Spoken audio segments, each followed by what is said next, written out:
What is up, Pyromaniacs? Pyrostasis here. We are back in the world of a game called The Mighty Quest for Epic Loot. And this is a very interesting game. It kind of combines a lot of different playstyles from a lot of different games and kind of puts it together in an interesting little package. Now, some of you guys may remember this summer I did take a look at this game of First Impressions. And it was an interesting game, but there were some issues that I had with the game. Mainly, everything was on that Facebook timer thing where when you start upgrading stuff and then you have to just sit there and wait for it for real life time, which makes me absolutely crazy. And I hate it. And thankfully, they've gotten rid of, it seems like, all of that. So I'm just going to show you guys a real quick kind of brief overview of the game, and then over the next couple of weeks we may play a little of it just in case there's any interest, and we'll see what goes from there. So what we're looking at right here, this is the attack screen. Right here, these are a random sampling of all of the castles roughly in my level range. They start, I think, at 1 or 2 below your level, and then they go all the way up to, I think, like 2 or 3 above your level. And your goal here is both PvP and PvE. Now you're gonna notice there's 2 different types of castles, if I can find the other kind. Ah, there's a green one. Well, shit. Well, we'll just use that one up there. That's the big boss. That right there is your goal. You can see right over here, Heated Gardens. You need to be able to beat this guy before you can progress to the next area on the region map. So when you start here, then you get to here, and then you get to here, and then you just kind of move your way up until you're at the very final area. And there's a couple other different areas. The friend zone, this is where all of your friends' castles are, so you can see everybody who's on your friends list, and you can go and own them if you so choose. And then over here is the challenge runs. And from what I understand, each of these castles has its own specific challenge, and then it's basically like speed running. It's who can make, defeat this castle the fastest, etc., etc. Now let's talk about kind of the whole purpose of all this. You're going to notice in the top right-hand corner you have a hero system. You have the mage, which is who we're on now. You have the archer, which I haven't leveled since they did the wipe. You have the knight, which is kind of a melee, in his boxer shorts like a badass. And then you have the character that I don't have yet, the runaway. To buy this character, she is $15. I also believe there is another pack you can get that will give you quite a few things plus her. So I only have these 3 heroes at the moment. I do not have the runaway. Unfortunately, at this point in time, the only way to get this character that I'm aware of is if you actually spend cash. You can't buy her with emeralds, which I think kind of sucks, but it is what it is. It is what it is. 15 bucks for a new character that you're gonna be able to play for ever really isn't that bad. It's not terrible. Now, previously there were a lot of things that you wanted to, buy. You had to speed up buildings and such like that. They've really streamlined the process. So let's talk about the other part of the game, a defense. Because right here, this is attack. This is when you go and you own other people's castles, and then defense is where you protect your own castle. So right here, this is my little crappy castle. I haven't spent a whole lot of time with it. It's kind of basic. You can see down here in the bottom left, the defense rating of my castle is 122 out of 125. This means I can put, monsters, traps, all sorts of things in my base, but they have to add up to 125. If they go over 125, it won't work. You can be under, but you can't be over. Right here, this is the rooms count. I can only have 4 rooms in my castle. Later on, as you progress and you upgrade your buildings back here, you can have more and more rooms in your castle. You can have multiple pathways. You can get really snarky and really evil, and it makes it very, very challenging. So let's come over here to the very back. This right here is kind of the heart of your castle. Literally, it's what they call it, the dungeon heart, I believe. Castle heart, which dungeon heart is from Dungeon Keeper. So very similar concept.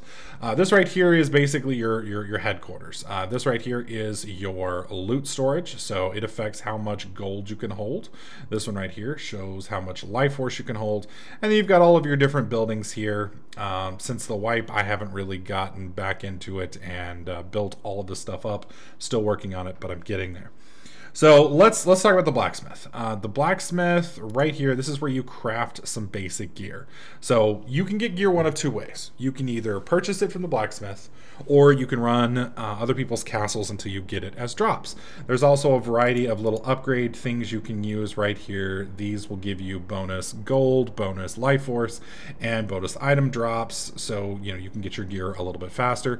If you buy some of the packages, you get some gear that will last you for a while. They also have different types of pets and such that you can have if you like. There's a lot of little vanity items here if you so choose. And then it's got a very similar to Diablo system where you've got your damage per second, you've got your attacks per second, your crits, everything. You can beef up your gear. There's different colors of gear.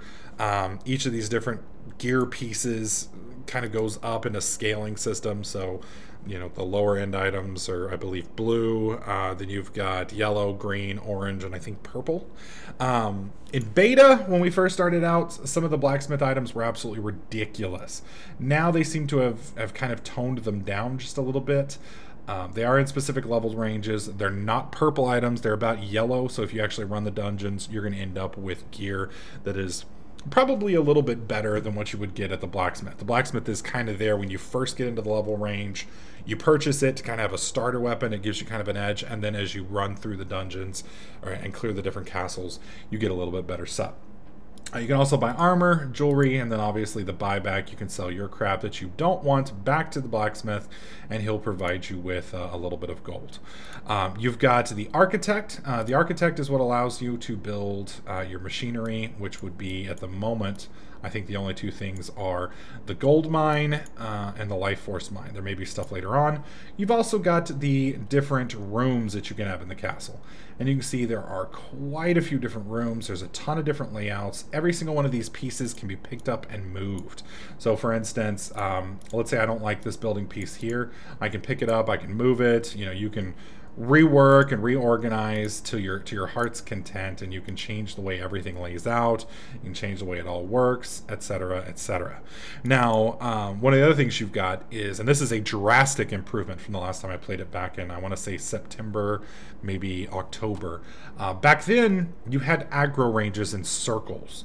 With this, now you can actually place your mines and such individually. When you had sticky mines before, you'd place a circle on the ground and then you couldn't really control where the mines went off.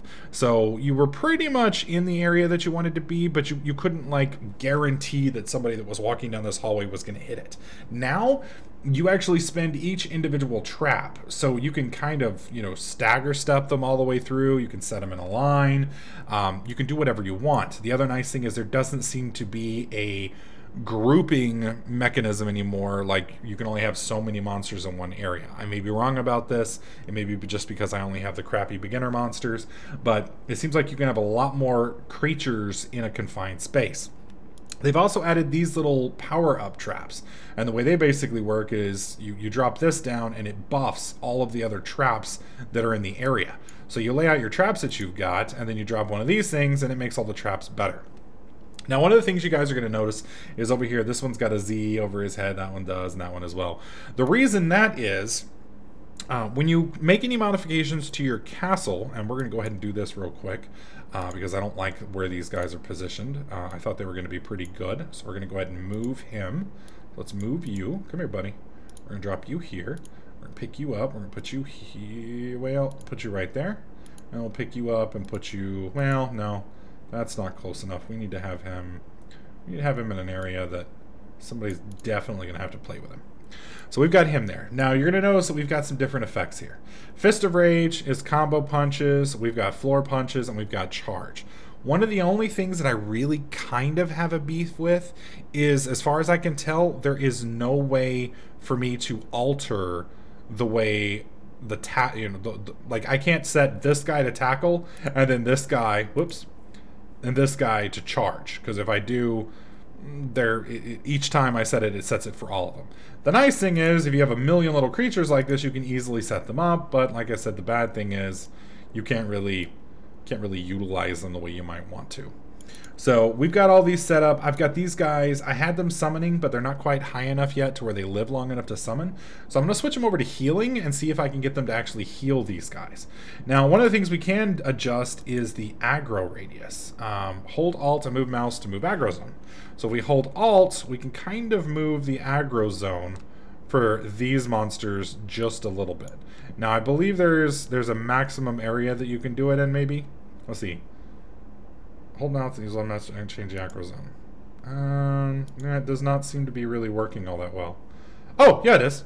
So now these right here are going to aggro when they're right there. And I can set that with those. We can do the same thing here. And then I just click, and that's where the aggro zone for that is. We want these guys to aggro kind of right here. And that way all of this aggros at one time. And then I'm going to try and drag him over, and try and drag him over. And I want all these guys to kind of just overrun this group here. And then we're going to set this guy's aggro zone to here, this guy's aggro zone to here. Set these guys to aggro right about there. Same thing for those. And you can see you can have a lot of control over how your guys interact, how they handle, etc., etc. You can, like I said, on some of the more advanced guys, you can set their artificial intelligence.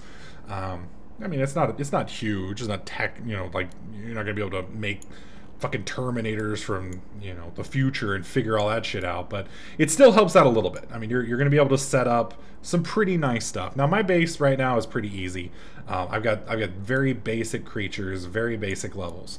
However, these all can be upgraded. Now, the summoning portal, when you upgrade this little summoning portal here, this is what gives you access to the different characters.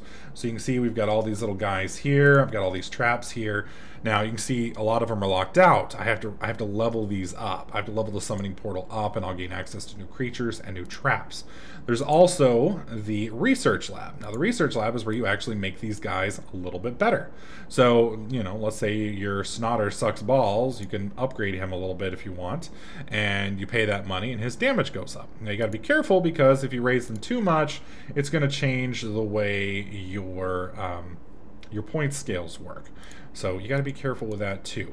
Now, remember earlier when I said these guys have Z's on them, and I didn't really like that? Well, with the Z's, anytime somebody comes in, those monsters simply won't react to the people, because I didn't kill them when I did my my run through. And I'm going to show you guys that here in just a second. I want to move this guy just a bit.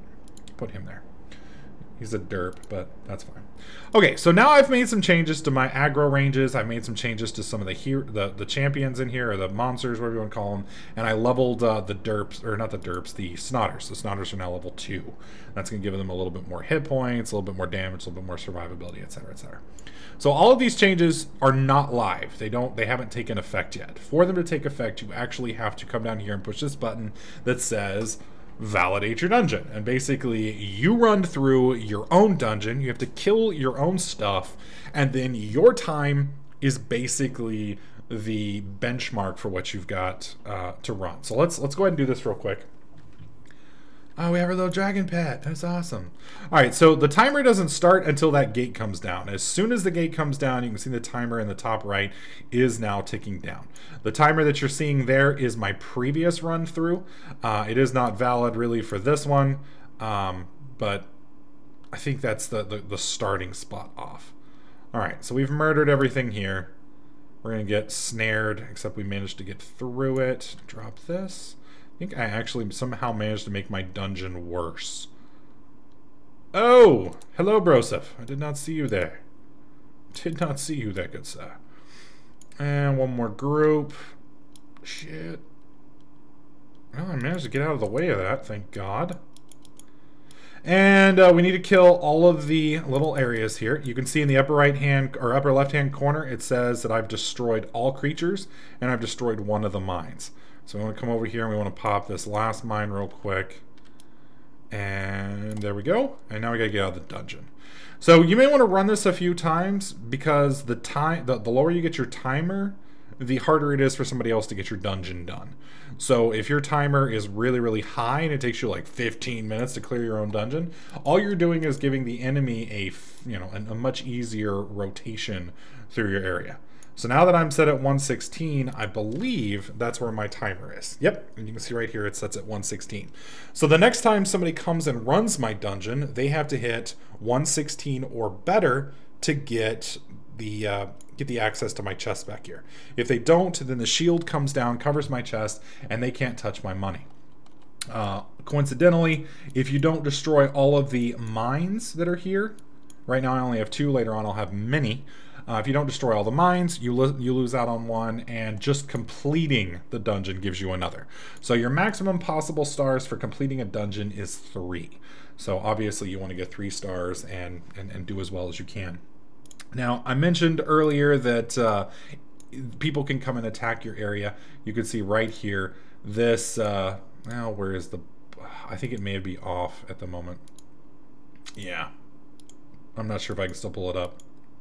Yeah, I can't. When you get on, you can actually see who has attacked your base.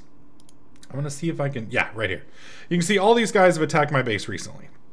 So you can see, you know, he attacked.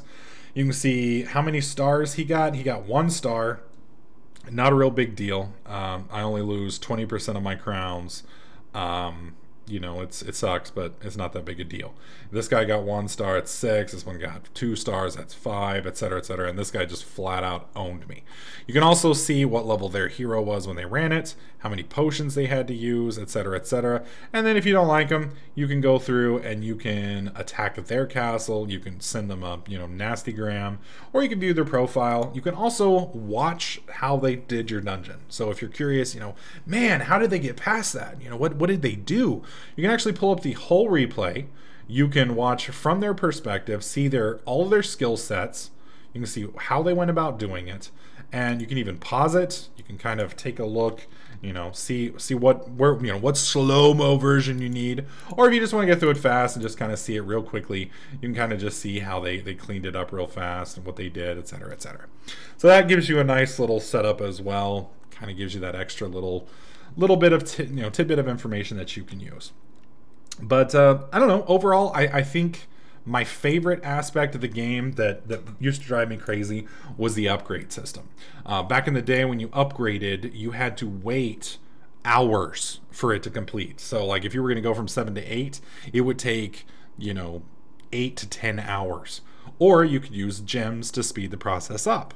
And, you know, they gave you enough gems at the beginning to kind of speed things up, but I mean, we're talking like days. Like some of the later upgrades were like 24 hours or 48 hours. And, you know, in those instances, it's almost a penalty for playing the game because, you know, you can't, a lot of these upgrades are completely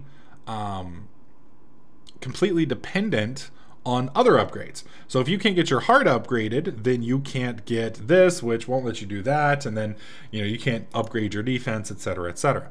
Another change that they seem to have done is there doesn't seem to be the hero setup either. When I first started playing, I think this is the one, yeah. These are also the different customizations you can get, so you can see all of the different visual effects. So you can show off, you know, this room. You can preview what your castle would look like in it. There's a lot of cosmetic stuff. So if you want to tweak your thing. But back to what I was saying. Now let's see. Let's leave the castle. Yeah, leave. Spiky stripes. No, that's okay. Like I said, you no longer are required to wait for these things to upgrade on a real-time basis, which is a pretty good benefit. The other thing is, back in the day, you also had to have a hero upgrader. So if you wanted to play another hero, you had to buy him for a large amount of gold, and then every time you leveled, you had to spend gold on the upgrader so that you could even upgrade the hero. And that always kind of just, I mean, well, it wasn't terrible, but sometimes you get stuck because you couldn't upgrade the hero upgrader until you upgraded your heart, and your heart was like a 24-hour thing, so you couldn't make any more EXP on your character because you couldn't level the heart for 24 hours, and then after you level the heart for 24 hours, you have to level the upgrader for 24 hours, and that's like 2-3 days you can't play the game, and you're just stuck on the same level. So it was really, really frustrating. I'm very glad they got that. The other thing that I really like is the fact that now you can do such fine control on where you want all this stuff. So, you know, if you don't like this here, you can, you know, you can move it around. You can actually set it up to very tight individual areas. You have very fine control over your base, and I think that is something that at least originally was not in, that I am so happy they've added. It just makes it very good. The other thing I wanted to show you guys is the shop. Now, like I said previously, when you were speeding up all of the buildings, there was a massive reason to have all of this, as they call them, blings. You had to have blings for everything. You know, if you don't want to wait 2 days, you got to buy blings. You know, if you want to speed this up, you got to buy blings. Well, now you actually get to buy stuff that you want. You know, it's not quite so penalizing when you get it. So, you know, you can get your blings, which allow you to, you know, keep yourself in recall scroll, or not recall scrolls, boosts, all these different boosts here. XP boosts, magic find boost, life forces. You can use it to buy, I believe, where is it? You can use it to buy some of these different themes. You can use it to buy costumes. It looks like they've got pets, outfits. There's a lot of different stuff you can get. But it doesn't make you feel like you're being punished for not paying money. So it actually feels more like a free-to-play game and less like a, you know, thanks for playing our game, now give me money or you can't play anymore, which a lot of the games on Facebook have, and they're not even games. They're just frustrating. So I was really nice, you know, happy to see that Ubisoft kind of changed some of these things. So if you guys are interested in trying this out, the game is available on Steam. You do have to sign up before you can get it on Steam, though, so that you have an account. If you look down in the video description, there is going to be a link. This link will take you to the Ubisoft website. You can sign up, and if you sign up through my link, I get a little bonus. So keep that in mind. They give me a nice little pat on the back. You guys get to come join up and come destroy my horrible castle, and you know, everybody wins. So click that link if you want to try the game out. I would appreciate it. If not, you can get it on Steam, and you don't have to use my link if you don't want to. Just if you use my link, it helps me, so please. My name on here is TDK Pyrostasis, so if you want to come up here, add my name, and you are welcome to come and raid my castle, trash talk me, kick my ass, whatever. I am going to try and spend a little time with it this weekend, get leveled up to closer to 30, and see if I can't upgrade my castle to make it a little bit more formidable than it is right now. So if you guys would like to see me running some castles, getting my ass kicked, showing off people, owning me, etc., etc., let me know in the comments section below. Let me know what you guys think about Mighty Quest for Epic Loot, if you like it, and don't forget to sign up and try the game. Anyways, hopefully you guys liked this video. If you did, slap that like button. Make sure you subscribe, and I'll catch you guys next clip.